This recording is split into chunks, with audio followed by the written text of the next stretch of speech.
Hello and welcome back to Rimworld. Last time, we continued to expand the colony. Really, on a scale of like 1 to 10, I'd say it was about an 8 last time in terms of like not dying. It was pretty good. We had to light a couple fires, I'll admit. Not the best thing in the world. But sometimes it's necessary to light a fire in order to not die of the cold? I guess that's the moral of this story. It's a really weird moral for a story. I don't even know. Anyway, we got the art shop up and running, which I will note does not have any heater. But I would say art thrives in adversity, and due to this, it's actually best that we keep the art room just devoid of any heat or cooling so that the artist has more like life experience to draw from, in that they're just either freezing to death or about to die of like heat stroke, which personally I think is conducive to the artistic endeavors. So, you know, that's nice. I don't know if the artist would agree with that, but we're not asking the artist, okay? The artist can, like, I don't know, go make art or something. Oh, check it out. Chewy's having a nice time. It is 3 degrees Celsius in the game room. How is it 3 degrees Celsius? My word. You need to work a bit harder, heater. Come on. I'm going to boost it up to like 37 degrees Celsius. That's what we're doing here. Now that... It's still freezing in there. Man, these heaters are not terribly effective, are they? I guess this room's getting up to like a good 18. Oh, of course. Oh, it was about time we got raided. Oh, terrible. So here comes a bunch of tribes people. Everyone to the defenses. Actually, thinking about it, is this the first time we've actually had to use our defenses? That is pretty cool. I like that. Everyone's going to move into position. Apparently, basically everyone has a weapon. That's great. Brody, can you do violent things? I'm pretty sure Brody can do violent things. Yeah, he can. You need to go get one of the steel longswords that's been made in this colony, because he's wearing a personal shield. Personal shields protect against projectiles, and they also prevent projectiles from leaving the shield itself. So Brody is both really good against like swords and bows and things, and at once incapable of actually using them himself. It's a double-edged sword, as one might say. Let's see. Looks like they're coming this way over the building, so we're gonna move everyone over to this defensive position. Go, people, go. Kimmy, move up. Try to go with Brody and flank the enemy. Brody! Good luck, Brody! Oh, he's going right into the enemy. Try not to get shot by Kimmy, please. That'd be great. Okay, he's gonna flank Tranka, whatever that person's name is, I don't even know, and take him down from there. We're gonna have Kimmy. Oh, Kimmy, you need to fall into a defensive position. Move into a defensive position. Fire at Banastra. Take him down. Brody's got him under control. Move back into the building. We're gonna flank these two. Nice job, nice job. They're fleeing. That was quick. That was very quick. Kimmy, take him down. Let none leave. They shall all die today. Today is your day of reckoning, tribes people. Oh, my word. Well, we did quite a good job of defending that one.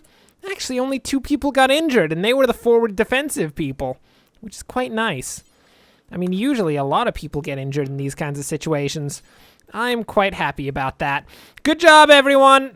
I'm not going to have to burn any of you at the stake for having failed in your duties, because nobody actually failed in their duties. Good for you. Look at Gray running. Leinster, could you possibly see if you can hunt down Gray? That'd be great. I don't mean to be vindictive or anything, but I want them all to die, because it's kind of how I roll. Any colonist of the disgusting tribe, Leinster's never going to catch him. Never going to happen. Hopefully, the toxic buildup from having to position themselves in a defensive area isn't too bad. Leinster, if you could possibly like get out from the actual toxicity, that'd be great. Man, I could do with this toxic fallout being over. That'd be amazing, but I'm not certain that's going to happen anytime soon. So what does Frail actually do? I guess it just slows them down overall.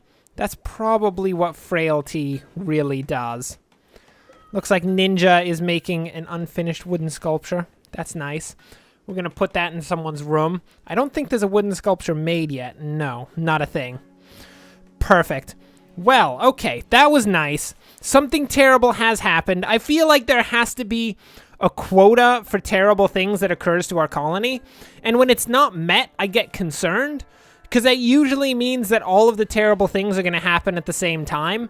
Which really, when you think about it, is much worse than having like one terrible thing happen every now and again. It's not great.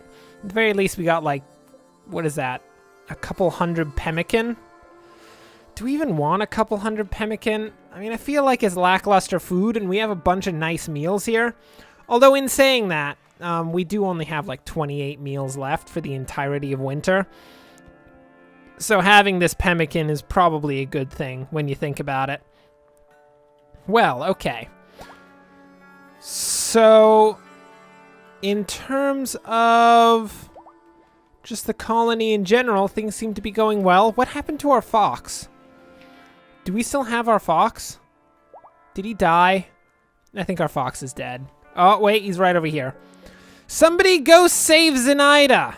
What are you doing hauling Caterpillar Shaman? Go rescue Zenaida instead of hauling a dead corpse.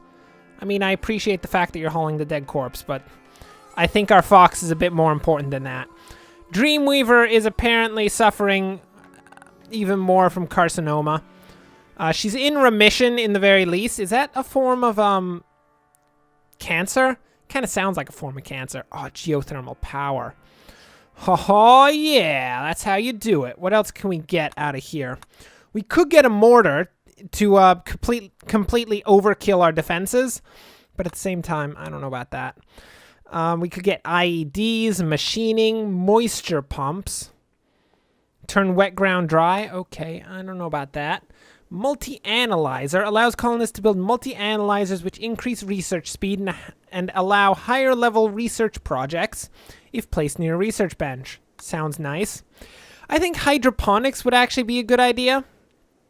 Hydroponics allows us to build little troughs to put plants in that will grow year-round, which is pretty good. I quite enjoy that. We can have a constant year-round supply of, like, I don't know, strawberries or something. Something along those lines. Leinster, can you please stop chilling out in toxic fallout? That'd be great. You are actually suffering quite seriously from that at this point. It's really not good for you. She's gonna die, isn't she? That's totally what's gonna happen. Are you just gonna immediately go back? Okay, she's at least sitting down now in the actual dining hall, having a chat with Brody and Ninja, who immediately were just like, Leinster, you're not doing anything for the colony. Buzz off, Leinster. I mean, it's true. Leinster is basically doing nothing right now. She's just chilling out. Everyone else is like a busy bee, just, I don't know, hauling things or, I don't know, doing random stuff. This is generally what happens around the colony. Just a bunch of random stuff. Occasionally the creation of nice pieces of art, but not commonly. Usually long swords instead of art, because we are more about destroying people than we are about creating great works. Because, I don't know, a lot of people want to destroy us. And when people want to destroy you, generally you should learn a way to destroy them first. It's quite useful. Zenaida, could you possibly not immediately go walk out into the toxic buildup again? I don't know about this fox. I don't know about this fox. It doesn't seem to be the most What is going on? We're having a social fight. Would you two cut it out? You knocked out Leinster. Don't knock Leinster. Ninja, go save Leinster. Don't strip Leinster. That'd be weird. That'd be really weird. Just save her. Put her in there. It's fine. Apparently, Bushetto felt like it was a good idea to take all of his rage out on Leinster for whatever reason. I guess there was like an insult passed between them or something. Maybe Leinster just like eyed up Bushetto's shoes and was like, hey, your shoes aren't as cool as they could be. And Bushetto was like, oh, no, you don't. And just wrecked her face because of that. That is a potential. A slim, really ridiculous potential, but I don't judge. I don't judge much. I do judge a little, though. That is pretty weird. So what do we need for one of these geothermal generators? 400 steel and 8 components. So we have the 8 components. We just need 400 steel. What do we have in terms of steel? 36. Okay. Zenaida's once again no longer incapable of walking. Let's see how long Zenaida lasts this time, because so far her, like, or is it he? It is her. Her current survival rate after having, you know, gotten her ability to walk back is pretty slim. She generally just goes out into the toxic fallout and gets killed again. It's not really the best. Let's set up some mining for the actual steel out there so that we can possibly set up a geothermal generator, because that'd be great. Okay, what's up? What is this? Wearing worn out apparel, witnessed outsider's death, lacks bionic body part, disrupted sleep, feels bad, cramped environment, sick, insulted, moderate amount of pain, and urgently hungry. Well, not urgently hungry anymore. Okay. Man, Bushetto, you have a lot of problems, don't you? You know what I would recommend, Bushetto? Stop being a wuss and just deal with it! Jeez, stop trying to start, like, fights every 5 seconds. My word. Okay. Looks like we get around about 35 steel for each of these, so that's 70, 140, 210, 280. I don't think this is going to be enough steel. Especially since this does not appear to actually be steel in here. Yeah, I think we're going to need more steel than that one deposit actually gives us. That is slightly problematic. What is this? Oh, it's a bunch of compacted steel. It's actually a very large quantity of compacted steel, quite frankly. That's very nice. Is there any closer to the colony? Not really. It looks like we're going to have to take from this patch of compacted steel over here. That's fine. I mean, so long as we get the steel, I don't really care all that much where it comes from. Although there is the issue that they have to walk all the way over there, which is a slight problem. Lenster, if you can possibly pick up that gun so that you can actually, you know, fight if anyone shows up. It's kind of an important thing to do as part of the colony. It's kind of one of your main purposes out here. Thank you very much. How much actual steel does a single... Whoa! It takes 120 steel to make a single longsword. Stop making longswords! I didn't think it took 120 steel. We spent like an entire geothermal generator on steel longswords. And nobody's even going to use them because we have guns. Oh my word, that is absurd. I didn't understand the quantity of steel that went into a single steel longsword. That is ridiculous. That's way more steel than actually goes into a longsword. It has to be said. What should we get next? We could get some, like, stone cutting. I don't know about that. Fire foam.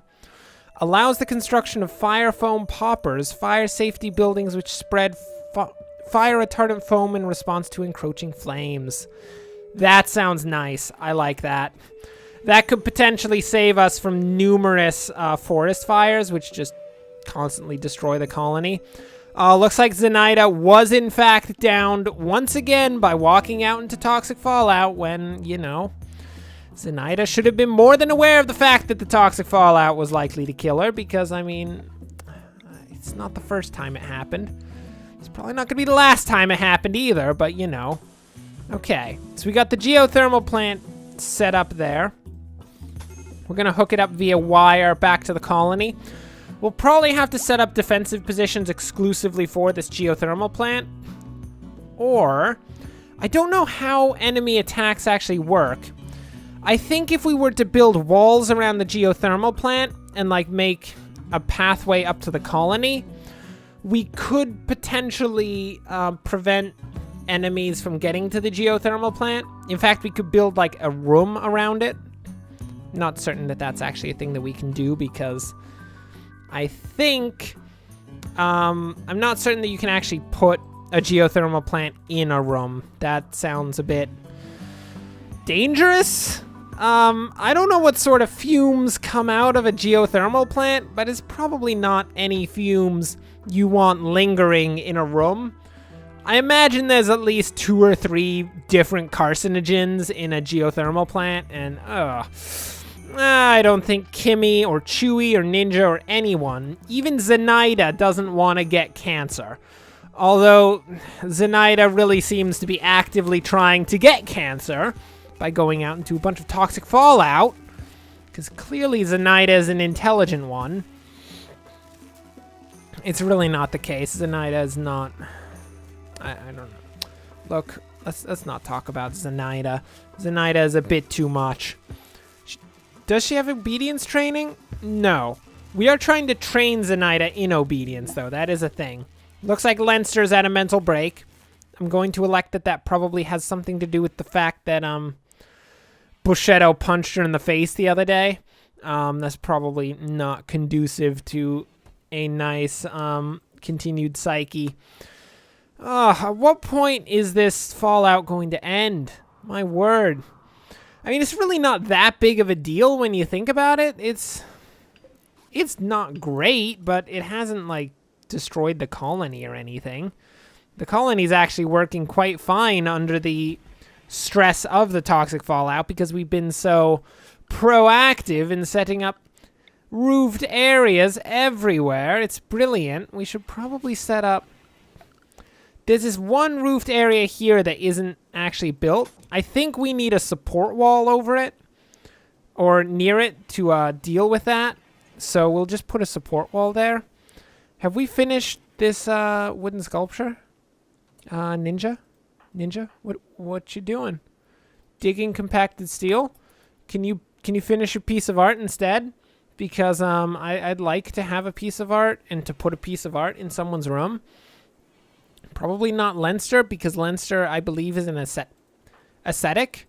Yes, she is an ascetic, so she doesn't like nice things. Because I guess Leinster is an ascetic because she's also a communist, and she's like, nice things are the symbol of the bourgeoisie, and I will not be so oppressive as to follow the realities of the bourgeoisie. And, Leinster, I'll say good on you for being so committed to your beliefs, but at the same time, I feel like you'd be a lot happier if you had a nice room instead of a disgusting hovel, which you're trying to have overall. Just saying, Leinster, probably be nice. Ninja, are you done with that sculpture yet? Come on, one large wooden sculpture. Coming right up. I think we'll give it to Ninja himself because Ninja, of course, created the large wooden sculpture and thereby deserves to have it in his room. Oh, what is it? What is it? Give me an idea. What is the information? It is a person-sized piece of material sculpted into an artistic form. It's called the White Crag. The piece bears an illustration of a boomalope enveloped by flame with focused intent. He seems to be barely conscious. His eyes are lifeless. If you squint your eyes, the unbalanced composition of the image reveals the outline of a lyre bird, while the image somehow expresses both sadness and quietude.